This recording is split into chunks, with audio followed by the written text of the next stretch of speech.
Hello and welcome to People and Profit. I'm Stephen Carroll. We're in Davos, looking back at this year's World Economic Forum and forward to what business leaders are expecting from an uncertain year ahead. Coming up in the show. What will happen to oil prices in 2017? We'll be hearing from one of the most influential voices in the industry, Fatih Birol from the International Energy Agency. And standing out in Davos, the challenge of marketing a whole country to the global elite. We'll find out how and why governments do it. The key word at the World Economic Forum this year was uncertainty. With Donald Trump in the White House and the UK set to start talks on leaving the European Union, there'll be plenty to keep business leaders on their toes in the coming year. I've been speaking to Martin Sorrell, the head of the world's biggest advertising agency, WPP. He's been telling me what he's expecting in 2017. I think you've got this contrast between the US domestic and the international. International because of Trump, international because of China and its position, and finally international because of Brexit. We had Theresa May here, the Chancellor Philip What Hammond. did you make of Theresa May's speech? Are we getting a better idea of what Brexit's going to look like? Well, she laid out her stall. I sort of almost had the feeling she'd been reading The Art of the Deal, because it was rather Trumpian in a way. These are my 12 principles. There was some flexibility in there. I don't know whether anybody noticed it or not, but she did talk at the beginning of the speech about negotiation or compromise. She did have a Brexit check with the Houses of Parliament. I'm not quite sure when and where is it going to be, but there will be one. And she did talk about a transition period, which was in. I somewhat question the ability of the British government and British civil servants, no matter how talented they are, to get this done in 2 years. It strikes me that's going to be the problem. And do you have confidence in Theresa May? Yeah, I mean, I think she reduced the level of uncertainty by coming out with a speech. She was criticised quite heavily for not being specific in her plans. She said, I don't want to reveal my plans. Now, she succumbed to that pressure in a way, and I think it cleared the air, and that was good news. Because at least, this is what I think businesses will be doing. There'll be scenario planning on WTO. If that's the low point, right? Yeah, and that could be catastrophic for a lot of businesses. Well, there are some people here who say a hard break is what they want. Yeah. Some people are saying the cost of that will be 60 billion, because that will be what the EU will demand. Some people say, I've heard one person here quite close to the UK government, an outsider, a businessman, say it'll only be 6 billion. So this is a negotiation. Are you seeing that uncertainty about Brexit affecting your business? Are people spending less on advertising? No, the honest answer, if I look at the UK, no. Because post-Brexit, post the end of June, third quarter was okay, fourth quarter was okay. I look at the budgets for this year. I said at the British Business Breakfast, the budgets look reasonably good. And the rest of the EU? And in fact, we've upped our forecast for advertising spend, marginally by about a point or so, from about 5 to 6 to 7 for last year and for this year. So no is the answer, but that may be, we may be living in a bit of a dream world, because that may be driven by sterling devaluation. When the pound devalues by 15%, things have got to change, and you get a benefit. The challenge for us is to be as expansive from an export point of view as the Germans. The Germans are brilliant. Germany is the strongest economy in Europe. If I look at it, I would rank it Germany, Spain, Italy, and France. I was looking at just our French numbers before coming on air, and we didn't do great, but we didn't do badly in France. And is that your picture of the French economy? Is that things are sort of stable, but there's bumping along the bottom? And the noises I hear from French people that we talk, CEOs, CMOs, is a little bit more positive than it was for you, and it depends on the election. If Fillon is elected, I think there's more optimism amongst the business from a business point of view. I'm not trying to interfere in French politics, but are they worried about Marine Le Pen? Yes. From a business point of view? Yes. And from what I'm told, but doing these sorts of questions and polls, in the American discussions before the vote, when you looked into the eyes of any CEO and said, do you really mean to tell me that Hillary would be better from a regulatory point of view than Donald? You sort of, I mean, obviously there was complete antipathy, and rightly so, with some of the extreme statements that were made in relation to women, to Muslims, to minorities, to Mexicans, whatever. So it was very difficult, I think, for any CEO to come out and say, I'm prepared to that. But when you focus on the narrow economic regulatory issues, Yeah.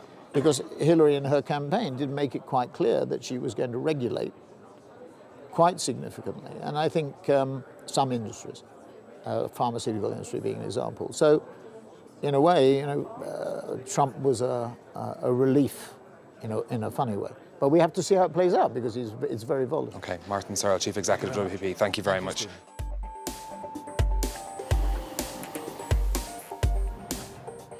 Davos is full of advertisements. Major corporations spend big bucks trying to sell their services to the world's rich and powerful who are gathered here. But it's not just companies that are looking to cash in. This tiny Swiss town is hosting Mexican, South African, and for the second year in a row, a Russian house.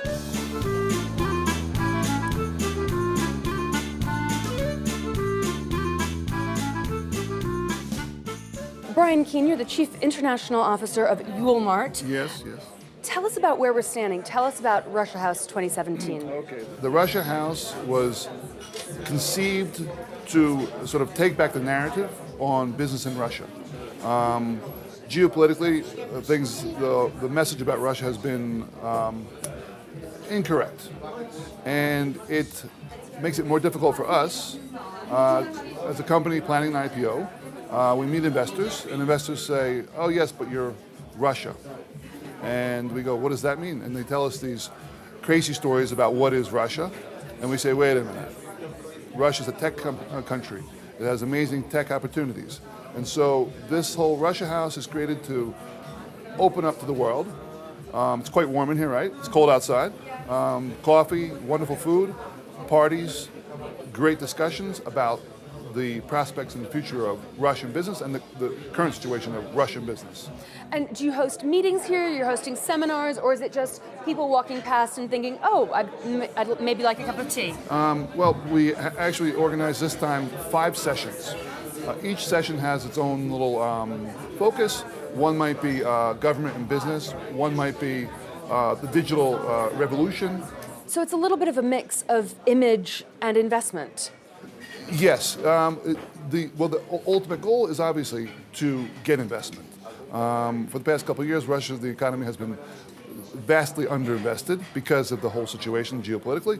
And we, as business, we can't wait for certain leaders to say, "Oh, let's sit down and have a cup of tea or a cup of coffee or a shot of vodka and work things out."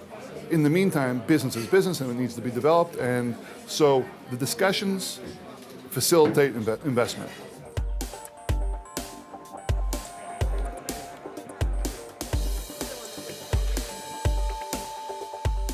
The collapse in oil prices was one of the biggest talking points here in Davos last year. There's been a recovery since oil producers agreed to cut production last November, but that doesn't mean things will settle down in 2017, as Fatih Birol from the International Energy Agency has been telling me. 2016, last year, because of the low prices, producing oil in the United States, shale oil, was not profitable. But when the prices now went up, it is now profitable, and we expect 17 there'll be a lot of oil coming from United States. What will that mean for prices? It means sometime later, it will again put a downward pressure on the prices. And this will continue like this. And for me, the name of the game is we are entering an era where oil price volatility will be great. And is there a chance that if we see that happening, that OPEC members could simply abandon their commitments to cut production and we end up back where we were a year ago? It may well be the case. I don't want to speculate on that, but what I can tell you, is that we will see significant amount of oil coming to markets. Now, I mentioned United States, but it will be Brazil will be the same, Mexico, and some African countries. They will also increase their production because at $55, $56, which is the price now, it makes perfect sense to produce oil to make money from there. Of course, the other person who could be very happy about increased US oil production is the new US President, Donald Trump. How do you see his policies playing out in this sector? Do you think he'll be encouraging more domestic production? I think we still don't know what will be the new U.S. energy policies. I had meetings here in Davos with some of the representatives of the new U.S. government, the transition team. But what I can tell you is that one could expect that the United States will be a major oil and gas producer and exporter. What's that likely to mean for renewable energy policy as well? Cleaner energy policy has been pushed under President Obama's administration. Do you expect to see those fall by the wayside?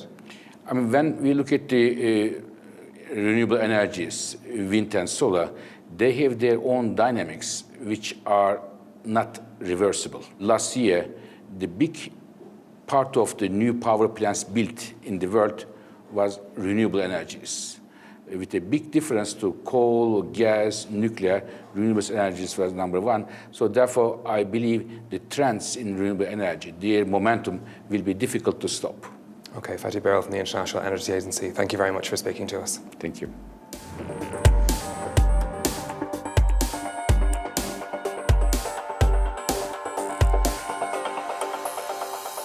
That's all from the Swiss Alps. If you'd like to watch more of our coverage of the World Economic Forum, you can find it on our website. Do get in touch with your comments on Facebook at France 24 Business, or you can tweet me at NewStephen.